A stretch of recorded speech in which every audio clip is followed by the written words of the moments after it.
오늘 우리에게 주시는 하나님의 말씀은 예레미야 45장 1절에서 5절입니다. 예레미야 45장 1절에서 5절 말씀 제가 대신 봉독하겠습니다. 유다의 요시야 왕의 아들 여호야김 넷째 해에 네리야의 아들 바룩이 예레미야가 불러주는 대로 이 모든 말을 책에 기록하니라. 그때의 선지자 예레미야가 그에게 말하여 이르되, 바룩아, 이스라엘의 하나님 여호와께서 내게 이같이 말씀하셨느니라. 내가 일찍이 말하기를 화로다. 여호와께서 나의 고통에 슬픔을 더하셨으니 나는 나의 탄식으로 피곤하여 평안을 찾지 못하도다. 너는 그에게 이르라. 여호와께서 이와 같이 말씀하시기를, 보라, 나는 내가 세운 것을 헐기도 하며 내가 심은 것을 뽑기도 하나니 온 땅이 그리하겠거늘 내가 너를 위하여 큰 일을 찾느냐? 그것을 찾지 말라. 보라, 내가 모든 육체에 재난을 내리리라. 그러나 내가 가는 모든 곳에서는 내가 너에게 내 생명을 노량물 주듯 하리라. 여호와의 말씀이니라. 아멘. 성경에는 참으로 많은 사람과 또 그들의 이름이 나옵니다. 여러분들은 어떤 성경의 이름을 가장 좋아하십니까? 저는 오늘 어쩌면 여러분들이 잘은 모르시지만 어쩌면 성경에서 가장 좋은 이름 하나를 소개해 드리고자 합니다. 그것은 바로 오늘 우리가 본문에서 읽었던 바룩이라는 이름입니다. 바룩이 사실 성경에서 그렇게 두드러지는 활동을 하지 않았기 때문에 바룩이 얼마나 좋은 이름의 뜻인지 잘 알지 못하시겠지만, 사실 유대인들 사이에서 바룩이라는 이름은 아주 인기가 있는 이름이었습니다. 그래서 중세시대 때만 해도 가장 많이 이름이 붙여진 유대 남자의 이름이 바룩이었다라는 통계도 있습니다. 가장 대표적으로 유명한 사람을 말씀드리자면은 미국의 전 대통령 중에 하나였던 버락 오바마 대통령의 이름인 그 버락이 오늘 우리가 성경에 등장하게 되는 바룩과 의미상 동의어인 것을 알 수 있습니다. 그래서 이 바룩이라는 게 어떤 이름의 뜻이냐? 바로 바락이라고 하는 축복하다라는 히브리어 단어의 수동태 분사형이 바룩입니다. 그러니까 바룩이라는 이름의 뜻은 무엇이냐면 축복을 받은 자, 하나님의 축복을 받은 자, 복덩어리, 이런 뜻입니다. 성경에서 얼마나 귀한 이름인지 모릅니다. 하나님께서 먼 옛날 아브라함을 부르실 때에 너는 복이 될 것이다, 내가 너를 축복의 근원으로 복의 통로로 삼을 것이다 약속하셨는데, 그 약속이 이미 바룩이란 이름 안에 성취되어 있는 것입니다. 그러니까 얼마나 복되고 아름다운 이름이겠습니까? 그런데 오늘 본문에서 바룩은, 이렇게 아름다운 이름을 가지고 있는 바룩은 오늘 말씀에서 어느 한 허름한 골방 안에 숨어 있는 것을 우리가 발견하게 됩니다. 우리가 예레미야서를 이렇게 순서대로 통독을 하다 보면은 지금 도대체 바룩이 왜 숨어 있는지를 알 길이 없습니다. 이 예레미야서가 순서대로 되어 있지 않고 여러 가지 말씀으로 섞여 있기 때문에 우리가 순서대로 읽다 보면 바룩이 도대체 왜 지금 숨어 있는지 알 수 없지만, 사실 오늘 우리가 읽은 예레미야서 45장 말씀은 그 한참 전인 예레미야서 36장 말씀에서 이어집니다. 예레미야서 36장에 어떤 일이 있었냐면은 하나님께서 예레미야에게 말씀을 하시는데 예레미야는 지금 감금 상태입니다. 그래서 그 말씀을 사람들과 왕에게 전달할 수가 없는 거죠. 그래서 바룩에게 그 예언을 불러줍니다. 그 바룩이 두루마리에다가 예레미야의 말, 그러니까 하나님의 말씀을 받아줬고, 그것을 왕궁에 있는 고관들 앞에서 말씀을 선포하는 장면이 나옵니다. 그 말씀의 선포가 어떤 내용이었느냐? 바로 무능하고 불의한 왕과 그 세력, 그리고 남유다 사회에 팽배했던 사회적인 부조리를 고발하고 하나님의 심판을 선포하는 그런 메시지였습니다. 너무나 폭탄과 같은 메시지였기 때문에 그 메시지를 바룩이 고관들 앞에 전하자 왕이 그 두루마리를 압수하다가 칼로 북북 찢어서 불구덩이에 던져버린 다음에 예레미야와 바룩을 잡아라, 지금 당장 체포하라는 명령을 내리게 됩니다. 그리고 하나님께서 그들을 왕조차 찾지 못하는 곳으로 꽁꽁 숨겨주시는 장면으로 36장이 끝납니다. 그러니까 오늘 우리가 읽은 본문 말씀 45장은 그 36장의 사건에서 이어지는 내용이고, 바룩은 지금 왕의 명령을 피해서 숨어 있는 상태인 것이죠. 이것이 가장 유사한 사건 중에 하나가 무엇이냐면, 지금으로부터 약 500년 전에 독일의 종교개혁자였던 마틴 루터가 보름스 제국회의라는 곳에 가서 이제 너의 그 개신교 신앙, 성경적인 신앙을 버리고 카톨릭 신앙으로 돌아와라 라고 회유를 하자 마틴 루터가 그 회의에서 남긴 유명한 말이 있습니다. Hier stehe ich kann nicht anders. 나는 여기에 서 있고 나는 변할 수 없습니다 라고 믿음의 고백을 멋있게 했지만 그로부터 살해의 위협과 이제 많은 어려움에 처하게 됩니다. 그래서 이 마틴 루터를 구해주고자 한 제후가 그 루터를 납치해다가 그 아이젠나크라고 하는 동독에 있는 작은 도시가 있는데 그 도시에 마트부엌이라는 성이 있습니다. 아주 아름다운 성인데 그 아름다운 성의 가장 끝에 있는 허름한 방에다가 마틴 루터를 감금시켜 버립니다. 그래서 루터가 9개월 동안 그 방에서 감금돼 있었던 사건이 있었는데 바룩이 마치 그런 지금 일을 당하고 있는 겁니다. 하나님의 말씀을 선포한 것까진 대단했습니다. 놀라운 용기죠. 하지만 왕의 위협이 점점점 다가오자 그의 마음이 불안과 두려움과 번민과 절망에 휩싸여 버린 것입니다. 그러던 어느 날 그의 스승이자 선배이자 가장 믿음직한 친구인 예레미야가 그 바룩을 찾아와서 하나님의 말씀을 대언해 주는 겁니다. 45장 2절과 3절 말씀에는 이렇게 기록되어 있습니다. 바룩아, 이스라엘의 하나님 여호와께서 내게 이같이 말씀하시느니라. 내가 일찍이 말하기를 화로다. 여호와께서 나의 고통에 슬픔을 더하셨으니 나는 나의 탄식으로 피곤하여 평안을 찾지 못하도다.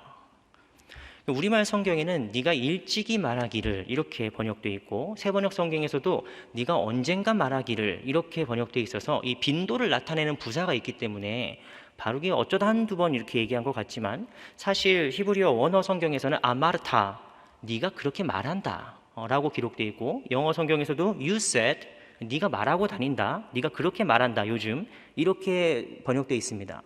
그러니까 바룩이 요즘 어떻게 얘기하고 다니냐면은 화로다, 화로다 이렇게 얘기하고 다닌다는 것이죠.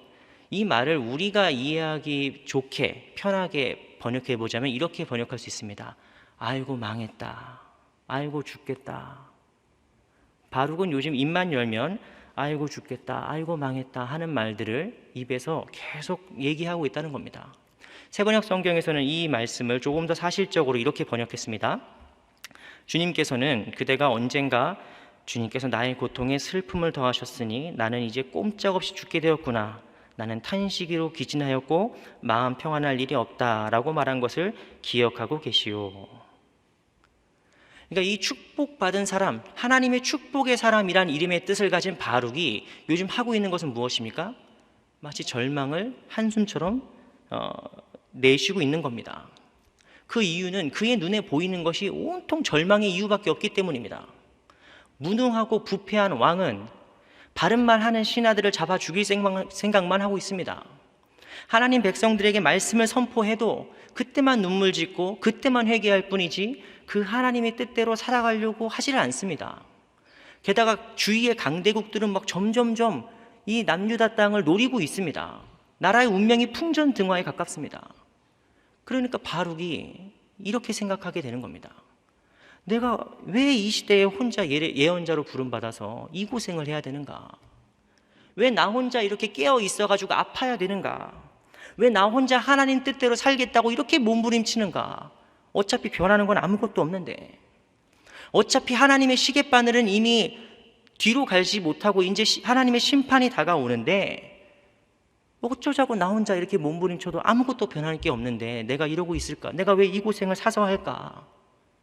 바룩은 이런 생각으로 요즘 맨날 망했다, 망했다, 죽겠다, 죽겠다 하는 소리만 하고 있는 겁니다. 이 시대에도 바룩과 같은 이들이 참 많습니다. 옳은 일 하다가 좌절하고 실망한 사람들 말입니다. 나 혼자 아무리 발버둥 쳐도 이 세상이 달라지지 않는다는 사실에 좌절하고 낙담하는 사람들이 참 많습니다. 나이를 먹고 세상을 알아가고 더 깨어있으면 깨어있을수록 살아가는 게 더 아픕니다. 우리가 주일마다 목사님 말씀을 통해서 그래 하나님께서 내게 이렇게 살라고 하시는구나, 하나님 뜻대로 순종해야겠구나 라고 다짐하면은 어떻게 됩니까? 바로 그 시험거리가 우리 눈앞에 있는 것들을 우리가 얼마나 많이 경험했습니까? 그것은 이 세상이 우리가 바르게 사는 것을 눈뜨고 보지 못하기 때문입니다. 우리가 하나님 뜻대로 살려고 하고 우리가 정직하게 살려고 하고 하나님 말씀에 하나님 뜻에 합하게 살아가려고 하면 세상은 우리 보고 어리석다고 조롱합니다. 순진하다고 놀립니다. 문제가 무엇이냐면 이런 일이 반복되다 보면은 계속되는 좌절과 절망과 하나님 뜻대로 살고 싶은데 그렇게 되지 못하는 나 자신을 발견할 때마다 너무나 많은 분들이 패배주의나 냉소주의를 갖는 경향이 있다는 겁니다. 그래서 그분들 중에는 망했다, 망했다 하는 말들을 입에 달고 사는 분들이 있습니다. 아이고, 한국 정치 망했다, 망했다, 답이 없다, 교회 안 돼, 안 돼, 안 돼, 안 돼 하는 말들을 입에서 맴돌고 있는 거예요. 부정적인 평가들이. 저는 약 넉 달 전까지 독일에 있었습니다. 넉 달 정도 전에 독일에 있었고 독일에서 한 6년 9개월간 유학과 목회를 병행하면서 정말 많은 사람들을 만났습니다. 다양한 전공에 남녀노소를 불문하고 참 많은 부류의 분들을 만났는데 이상하게 한국 분들이 모이면은 다들 모여서 하시는 말씀이 아유 망했다는 거였어요. 망했다. 아유 안 된다. 독일 괜히 왔다. 미국 갈 걸. 독일말 해서 뭐하니? 늘지도 않고 학위는 따서 뭐하니? 갈 데가 없는데 아이고 이런 얘기를 계속 묵상합니다. 어제 얘기했는데 오늘 또 얘기하고 오늘 얘기했는데 내일 무슨 얘기할지가 뻔히 보이는 그런 환경에서 계속 안 되는 이유를 묵상하는 겁니다. 저는 그 중에 괴수였습니다. 내가 왜 안 되는지에 대한 이유를 말하려면 몇 시간이고 떠들 수 있습니다. 내가 왜 못했는지를 쓰라고 하면 논문도 몇 편 쓸 것입니다. 그만큼 부정적이고 냉소적인 자기평가 그리고 세상에 대한 평가가 끊임없이 재생산되는 것이죠. 물론 세상에는 문제를 지적해야 되는 것들이 많이 있습니다. 정당한 비판이 있어야 되는 것도 많습니다. 또 우리가 노력을 해서 개선을 해야 될 문제도 참 많죠. 그건 사회건 교회건 우리 가정이건 다 마찬가지입니다. 하지만 문제는 망했다 안 된다 하는 부정적이고 냉소적인 말들과 태도가 너무나 쉽게 확산된다는 겁니다. 그것은 우리 모두에게 너무 쉽게 포기하고 절망할 천부적인 재능이 있기 때문입니다. 누가 가르쳐주지 않아도 우린 모두가 절망할 수 있습니다. 너무 쉽게 포기해버리는 겁니다. 그리고 안 된다는 얘기를 모두에게 전염시키는 겁니다. 고대 유명한 설교가여서 황금의 입이라 불렸던 요하네스 크리소스톰은 이런 얘기를 한 적이 있습니다. 우리를 멸망에 빠뜨리는 것은 죄가 아니라 차라리 절망이다. 절망은 우리를 멸망에 빠뜨리는 죄악입니다. 정재훈 목사님께서 지난 겨울 신앙 강좌 때 그 죽음에 이르는 7가지 대죄라는 주제로 이 7가지 죄의 목록에 대해서 말씀해 주셨는데 거기에서 나태함과 우울함이 있습니다. 근데 절망은 나태함과 우울함의 뿌리입니다. 왜냐? 달라질 게 없는데 내가 왜 열심히 해야 되겠어? 내가 아무리 노력한다고 달라질 게 하나도 없는데 내가 왜 열심히 해야지? 왜 열심히 해야 되지? 라고 하면서 나태해지는 것이고 미래에 대한 기대가 없고 더 나아질 거란 희망이 없기 때문에 우울해지는 것입니다. 절망에 빠진 것이 왜 죄가 되느냐? 그것은 하나님의 뜻조차 가려버리기 때문입니다. 하나님이 하겠다고 하신 일조차 절망에 빠진 사람들은 아유 하나님 안 돼요. 하나님 그 저는 아닙니다. 하나님 일 하세요. 근데 저는 아니에요. 다른 사람 쓰세요. 다른 사람. 절망에 빠진 자는 하나님의 역사를 믿지 않습니다. 그리고 그 절망을 계속 퍼뜨려 나가는 겁니다. 바룩이 지금 그런 상태입니다.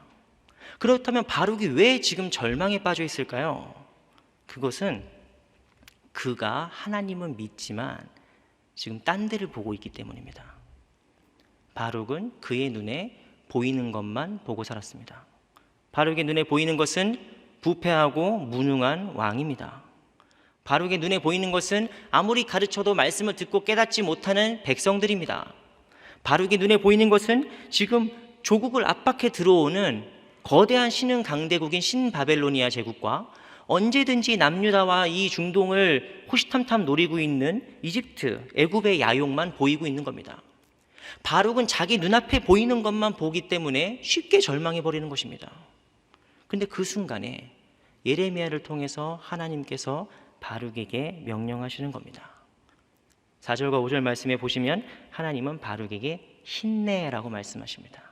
이건 힘내라, 화이팅 이 뜻이 아니라 히브리어로 힘내는 보라는 뜻입니다. 4절과 5절 말씀 이렇게 써 있습니다. 4절에서 보라, 나는 내가 세운 것을 헐기도 하며 내가 심은 것을 뽑기도 하나니. 5절에서 이렇게 써 있습니다. 보라, 내가 모든 육체에 재난을 내리리라. 힘내, 보라는 말은 강조의 뜻이기도 하고 주의를 환기시키는 뜻이기도 합니다. 그런데 두 번이나 이렇게 힘내, 보라라고 하는 것은 하나님께서 정말 애끓는 마음으로 명령하시는 겁니다. 바로가 이 축복받은 자야, 봐라, 똑바로 봐라, 제대로 봐라, 직시해라, 통찰해라 라고 명령하시는 겁니다. 무엇을 봅니까? 주님이 누구인지를 똑바로 보라는 겁니다. 하나님 믿는다 하지만 바룩은 지금 하나님 보고 있지 않거든요. 하나님 믿는 자는 어떻게 됩니까? 하나님을 똑바로 봐야 됩니다. 하나님을 똑바로 보는 하나님이 어떤 분이시냐? 세운 것을 헐기도 하시고 세우기도 하시고 심기도 하시고 뽑기도 하시는 분. 무슨 뜻입니까? 이 세상의 주권자가 바로 우리 하나님이시다는 겁니다. 이거를 보라는 겁니다. 그는 눈에 보이는 것을 보고 절망했습니다. 좌절에 빠져있고 냉소주의와 패배주의에 쩌들었습니다. 그의 눈에는 세상이 마치 돈으로 움직이는 것 같고 힘으로 움직이는 것 같고 세상이 마치 정해져 있는 것처럼 보입니다. 그러나 이 시간 하나님을 바라볼 때 하나님께서 온 땅의 주인이 되시고 하나님께서 이 세상을 창조하셨고 하나님께서 결국 궁극적인 심판자가 되시고 우리의 눈에 보이는 모든 부조리와 아픔과 고난을 결국 주님께서 합력하여 선으로 이루실 것이다 라는 사실이 보이게 되는 겁니다. 절망에 빠진 자들에게 하나님은 잠자는 분 같습니다. 하나님 지금 뭐하고 계십니까? 마치 하나님 잠자는 것 같습니다. 하지만 이 눈을 가지고 하나님을 바라보는 자는 하나님이 지금도 살아서 역사하고 계시는 것을 깨달을 수 있습니다. 그것이 바로 신앙의 눈이고 그것이 바로 믿음의 눈입니다. 이것이 바로 성경이 가르치는 소망이며 그 소망의 이름은 하나님의 주권입니다. 계시의 주체요 역사의 주체가 되시는 그 하나님께서 땅에 갇혀 사는 바룩을 들어서 하늘의 눈으로 이 세상을 바라보게 하시는 것입니다. 이게 바로 믿음의 눈입니다. 어쩌면은 이때에 정말 절망할 수밖에 없는 사람은 바룩이 아니라 예레미야입니다. 왜냐하면 예레미야는 지난 23년 동안 죽으라고 하나님 말씀을 가르치고 선포했지만 아무도 듣지 않았고 하나님 말씀, 바른 말씀 가르쳤지만 구덩이에 빠지고 모욕을 당하고 수치를 당하는 등 절망할 수밖에 없는 수백 가지 이유를 갖고 있는 게 예레미야입니다. 그래서 예레미야가 얼마나 힘들었는지 예레미야 애가 3장 18절과 19절 말씀 보시면 그가 이렇게 슬프게 노래합니다. 스스로 이르기를 나의 힘과 여호와께 대한 내 소망이 끊어졌다 하였도다. 내 고초와 재난 곧 쑥과 담즙을 기억하소서. 예레미야가 얼마나 힘들었는지 살아가는 이유도 잊어버리고 하나님에 대한 소망조차 끊어질 때가 많았습니다. 오히려 바룩보다 더 많이 더 오랫동안 답도 없는 현실을 지켜봐야 됐고 살아내야 됐던 것이 바로 예레미야입니다. 하지만 예레미야가 어떤 사람입니까? 그 모든 고난과 핍박과 조롱과 아픔에도 불구하고 절망에 빠지지 않고 하나님의 새 언약을 선포했던 위대한 선지자입니다. 그렇다면 어떻게 예레미야는 바룩처럼 절망에 빠져버리지 않고 어떻게 이렇게 위대한 믿음의 선배로 믿음의 사람으로 우리 앞에 남아있을 수 있을까요? 그가 남다른 의지력을 가진 사람이었기 때문일까요? 그가 그저 그냥 영웅적인 사람이어서였을까요? 그 비밀이 예레미야 애가 3장 20절과 23절 그 다음에 이렇게 나옵니다. 내 마음이 그것을 기억하고 내가 낙심이 되오나 이것을 내가 내 마음에 담아두었더니 그것이 오히려 나의 소망이 되었사옴은 여호와의 인자와 긍휼이 무궁하심으로 우리가 진멸되지 아니함이니이다. 이것들이 아침마다 새로우니 주의 성실하심이 크시도소이다. 하나님을 믿는다고 모든 고난이 사라지면 얼마나 좋겠습니까? 우리가 하나님을 믿지만 우리의 아픔과 우리 육신과 영혼의 아픔들은 어쩌면 그대로 있을 수도 있습니다. 잠들기 전까지도 그 고통으로 잠들기 참 어려웠던 그런 날들이 우리에게 얼마나 많았습니까? 하지만 예레미야가 발견한 영적인 비밀은 무엇이냐면 매일 아침마다 여호와의 인자하심과 긍휼하심을 바라보는 것입니다. 그러면 그 절망이 돌연 소망으로 바뀌게 되는 것을 그가 경험한 것입니다. 예레미야뿐만 아니라 성경에 나오는 모든 믿음의 선조들, 그리고 우리가 주위에서 존경하는 믿음의 선배들, 믿음의 거목들, 그분들의 특징이 무엇입니까? 부흥회 때 한 번 은혜 받고 1년 12달 살아가는 것이 아닙니다. 매일 아침 주님을 바라보고 말씀을 묵상하고 기도를 통해서 주님께 시선을 맞추는 분들입니다. 주님을 바라보는 분들입니다. 어제의 쓰디쓴 고초와 재난, 마음속에 담겨져서 빼내져지도 않는 그 쓴뿌리들이 비록 어제까지 절망이었지만 매일 아침 주님의 인자와 긍휼을 바라보면 그것이 우리에게 소망으로 바뀌게 됩니다. 왜냐? 하나님께서 이 고난을 들어서 쓰시기 때문입니다. 하나님의 주권대로 그것을 사용하시기 때문입니다. 그리고 새로운 길을 우리에게 내시기 때문입니다. 그래서 주님을 바라보는, 하나님의 주권을 바라보는 이 소망을 품은 성도들은 마치 세상 사람들이 노래하듯이 마치 이 세상이 끝이 정해진 책처럼 이미 돌이킬 수 없는 현실이다 라고 노래하지 않습니다.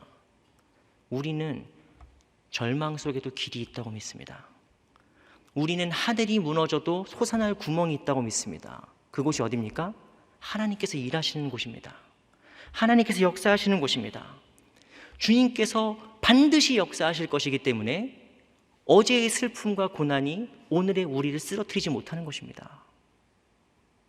이렇게 말씀을 들으시면 저같이 믿음 없는 분들이라면 아마 반문하실 겁니다. 아니, 눈에 보이지도 않는 하나님을 어떻게 바라보라는 얘기입니까? 하나님 바라보고 싶은데 어떻게 바라볼 수 있습니까? 라고 물으실 것입니다. 아마 저도 얼마 전까지는 저도 그렇게 반문했을 참 의심 많은 사람인데, 저는 이제 부정할 수 없는 하나님의 개입과 하나님의 주권의 역사를 경험한 적이 있습니다. 그것은 제가 독일에서 공부를 하고 목회를 하던 시절이 얘기였습니다. 2020년 3월 독일에서 첫 번째 코로나 환자가 발생하면서 상황은 급속도로 안 좋아졌습니다. 매일 수만 명씩 코로나 환자들이 쏟아지기 시작했고, 교회도 닫히고 도서관도 닫히고 모든 시설, 슈퍼마켓을 제외한 모든 시설들이 문이 닫히는 락다운을 경험했습니다. 교회의 대다수였던 유학생 청년들은 버티질 못하고 모두 다 한국으로 돌아가 버려서 교회에 남아있는 성도들은 이제 한 10명 정도도 되지 않는 그런 교회에 있었습니다. 그리고 저희가 9년 만에 둘째를 임신을 해서 9년 만에 둘째 아들을 가져서 너무 감사하고 기뻤는데, 주위에서 아무런 도움도 받지 못하고 갇혀서 나가지도 못하고 갇혀서 24시간 동안 아이를 양육하는 것은 너무 힘든 일이었습니다. 교회에서는 2년 정도 사례비도 받지 못했고, 부모님, 한국에서 도움을 주셨던 부모님의 원조도 끊기게 됐습니다. 너무 막막하고 너무 답답하고 너무 지치는 시간이었습니다.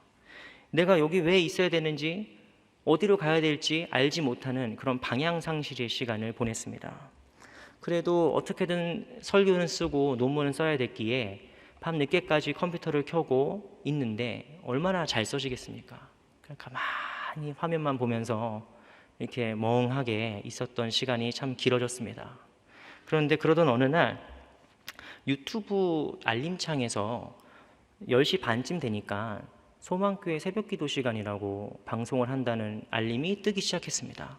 그래서 겸사겸사 할 일도 없고 뭘 하고 싶지도 않으니까 이제 소망교회 새벽기도 영상을 함께 보기 시작했습니다. 보았더니 담임 목사님께서 기도를 길게 하시지 않습니까? 기도를 길게 하시는데 눈을 감고 같이 저도 드렸습니다. 근데 저는 그땐 기도하고 싶지도 않고 기도할 힘도 없고 그럴 때여서 눈을 감고 목사님의 기도를 쭉 듣고 이어지는 말씀을 쭉 듣는데, 하루 이틀 이렇게 시간이 지나면서 제가 기도를 듣다가 기도를 드리고 있는 거예요. 기도를 그냥 기도하고 싶지도 않았는데 기도를 듣다가 보니까 제가 어느 순간 기도를 드리고 있는 것입니다. 그 기도를 계속 드리면서 제 마음이 찬송가 가사처럼 변하는 게 느꼈습니다. 그것은 무엇이냐면 찬송가 370장 그 두려움이 변하여 내 기도 되었고 전날의 한숨 변하여 내 노래 되었네 라는 가사가 정말 내 삶 가운데 그렇게 변하는 겁니다. 내가 그동안 안 된다, 답이 없다, 앞이 보이지 않는다, 어디로 가야 될지 모르겠다라고 절망하고 좌절했던 것들이 달라진 건 아무것도 없지만 통장의 잔고는 전혀 변하지 않았지만 마음속에 소망이 샘솟고 기도와 찬양이 바뀌게 되는 겁니다. 그래서 기도하면서 어떻게 바뀌느냐, 내 목회가 사실 누구 위해서 내가 목회를 하나? 하나님 것이거든요. 원래 하나님께서 내 목회 하나님 것이죠. 내가 공부를 왜 합니까? 하나님 것이죠. 우리 가정 누구의 것입니까? 하나님 것이죠. 하나님께서 내게 잠시 맡겨주신 것이죠. 내 재정, 통장, 경제적인 상황 하나님 것이죠. 지금까지 하나님께서 여기까지 인도하셨는데 그거를 왜 믿지 못하고 지금 이 순간의 힘듦 때문에 나는 왜 이렇게 쉽게 절망했을까? 기도를 하면서 하나님께서 제게 그렇게 말씀하시는 것처럼 느껴졌습니다. 원래 내 것이다. 너는 내 것이다. 그래서 저도 기도하면서 그렇습니다, 주님. 주님 것이죠. 제 목회 제 뜻대로 되지 않아도 하나님 것이죠. 제 학위를 받고 안 받고 하나님 위해서 공부하는 것이죠. 이렇게 하나님께 하나씩 내어드리는 나의 삶을 처음부터 끝까지 하나님께 조금씩 내어드리는 연습을 하게 된 겁니다. 그러자 놀랍게도 하나님의 손에 내 삶을 드리니까 하나님께서 인도하시는 거예요. 하나님께서 인도하시는 겁니다. 그래서 그 결과 어떻게 됐느냐, 제가 계획하지도 못했고 내가 생각하거나 예상하거나 예측할 수 없는 방법으로 하나님께서 모든 걸 채워주셨습니다. 2년 동안 받지 못했던 사례비 딱 그만큼을 하나님께서 채워주셨어요. 그 중에는 우리 소망교회 성도님들의 후원금도 많이 있습니다. 장학금도 받았고, 제가 자랑으로 비춰질까봐 더 자세히 말씀을 드리지 못하겠습니다만 너무나 놀라운 방법으로, 너무나 생각지 못한 방법으로 하나님께서 채워주시고, 가장 강력한 증거를 말씀드리려면 제가 감히 이 강단 앞에 서 있는 것입니다. 제가 감히 이 강단에 서서 여러분 앞에 말씀을 증거할 수 있는 것 자체가 저는 생각해 본 적도 없고 예상해 본 적도 없는 것을 하나님께서 이렇게 인도하시는 것입니다. 그래서 확신하게 됐습니다. 아, 하나님의 손에 내 삶을 맡기면, 주님 손에 내 삶을 맡겨드리면 하나님이 인도하시는구나. 하나님은 길을 여시고 저에게 걸어가라고 하시는구나. 주님은 길을 만드시는구나 라는 사실을 깨닫게 되었습니다. 이것은 비단 저에게만 국한된 개인적인 경험이 아닙니다. 제가 소망교회에 온 지 아직 한 달이 되지 않았는데 장례 집례를 3번 했습니다. 참관까지 합치면 4번의 장례 예배를 참석한 것입니다. 그러니까 거의 수치상으로 일주일에 한 번씩 장례식을 참석하고 예배를 드린 것입니다. 이렇게 자주 장례를 다니자 제 머릿속에 전도서 7장 2절의 말씀이 떠올랐습니다. 7장 2절 말씀이 이렇게 써 있습니다. 초상집에 가는 것이 잔치집에 가는 것보다 나으니 모든 사람의 끝이 이와 같이 됨이라. 산 자는 이것을 그의 마음에 둘지어다. 왜 하나님 말씀은 초상집에 가는 게 지혜롭다고 말씀하실까요? 그것은 우리가 장례식장에서, 장례 예배 중에서 우리 인생에 정말 우리가 본질적으로 바라봐야 되는 것이 무엇인지를 그곳에서 가야 정말 실감하기 때문입니다. 우리가 살아갈 때는 눈에 보이는 게 너무너무 중요합니다. 그것이 우리 통장의 잔고이기도 하고, 그것이 시세이기도 하고, 성적이기도 하고, 메이커이기도 하고, 우리는 모두 다 눈에 보이는 대로 살아갑니다. 우리가 주목하고 우리가 바라보는 것들은 다 우리 눈에 보이는 것, 우리가 중요하다고 생각하는 것들입니다. 하지만 죽음을 앞에 두고 만일 어떤 사람이 매일 바라보고 매일 집중하고 매일 마음에 생각했던 것이 오직 현세뿐이라면, 오직 물질적인 것뿐이라면 죽음을 앞두고 그가 얼마나 두렵겠습니까? 죽음을 앞두고 그가 얼마나 무섭겠습니까?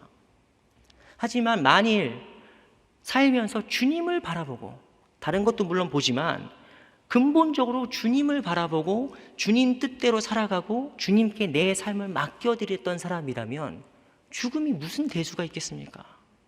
비록 슬프지만, 비록 아프지만 영원히 꺼지지 않는 소망의 빛이 있는데 무엇이 죽음이라도 그를 쓰러뜨릴 수 없는 것입니다.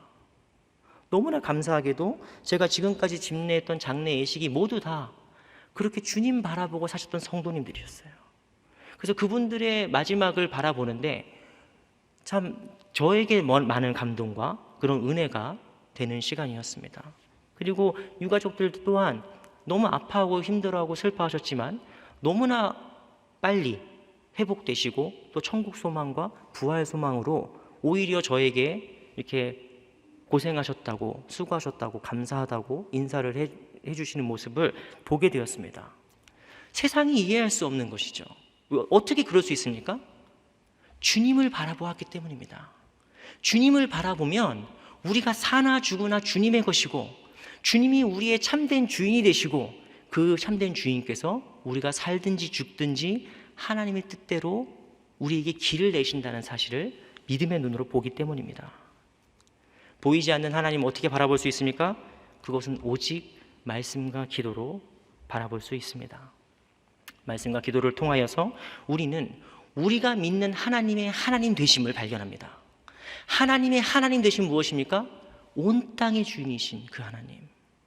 잠자는 하나님이 아니라 지금도 역사하시고 지금도 살아계시고 우리를 통해서 역사하고자 하시는 그 하나님을 우리가 발견하게 되는 것입니다. 그리하여서 우리가 주님 바라볼수록 우리의 삶의 주권을 하나님께 내어드리고 주님 사용하여 주옵소서, 주님 뜻대로 사용하여 주옵소서라고 기도드릴 수 있게 되는 것입니다. 사랑하고 존경하는 우리 소망교회 성도 여러분, 우리가 주님 바라볼 때에 하나님의 참된 모습을 발견하게 됩니다. 이 비밀을 아는 것이 바로 신앙의 깊이입니다. 우리의 신앙이 깊어지면 깊어질수록 날마다 그 여호와의 인자와 긍휼과 은혜의 크기와 넓이와 깊이를 알아갈수록 우리의 신앙은 점점 더 예수 그리스도의 모습을 닮아가게 됩니다. 성경에 나오는 모든 수많은 위대한 믿음의 사람들도 우리와 다 똑같이 힘들었습니다. 그들도 낙심했고 좌절했고 때로는 절망하기도 했고 심지어 하나님을 원망한 적도 있습니다. 하지만 그들과 우리의 가장 큰 차이점은 무엇이냐? 그들이 하늘의 열림을 통해서 땅의 절망을 뛰어넘었다는 것입니다. 그리고 그것을 매일 아침 하나님 말씀대로 살아가는 것입니다. 그리하면 아침마다 새롭게 보여주시는, 어제도 알고 1년 전에도 알았지만 매일 아침마다 새롭게 경험되는 여호와의 인자와 긍휼하심, 하나님의 그 성실하심을 경험하게 되는 것입니다. 그리하여서 오늘도 우리를 좌절시킬 수 있는 절망의 이유는 수백 가지가 넘지만 우리가 그럼에도 불구하고 이 시간 소망을 품을 수 있는 이유는 바로 하나님께서 살아계셔서 우리를 붙드시기 때문입니다. 이 소망의 주님을 바라보시는 저와 여러분 모두가 다 되기를 주님의 이름으로 축원합니다. 기도하겠습니다. 우리의 기도를 들으시는 하나님 아버지, 이 세상을 살아가면서 우리가 얼마나 자주 낙심하고 절망하는지 모릅니다. 저건 안 돼, 이젠 다 끝났어, 망했어 라는 절망의 아우성들이 오늘도 우리 귀에 맴돌았습니다. 그러나 주님, 우리가 그런 말들이 현혹되지 않게 하옵소서. 절망과 우울, 무기력과 좌절 속에 빠지지 않도록 우리의 발을 굳건히 세워 주옵소서. 우리로 하여금 매일 아침 주님의 인자와 긍휼을 새롭게 바라보게 하시고 이것이 우리에게 소망이 되게 하소서. 그리하여 하나님의 역사를 목도하며 주님께만 소망을 두는 우리가 되게 하옵소서. 예수 그리스도의 이름으로 기도드리옵나이다. 아멘.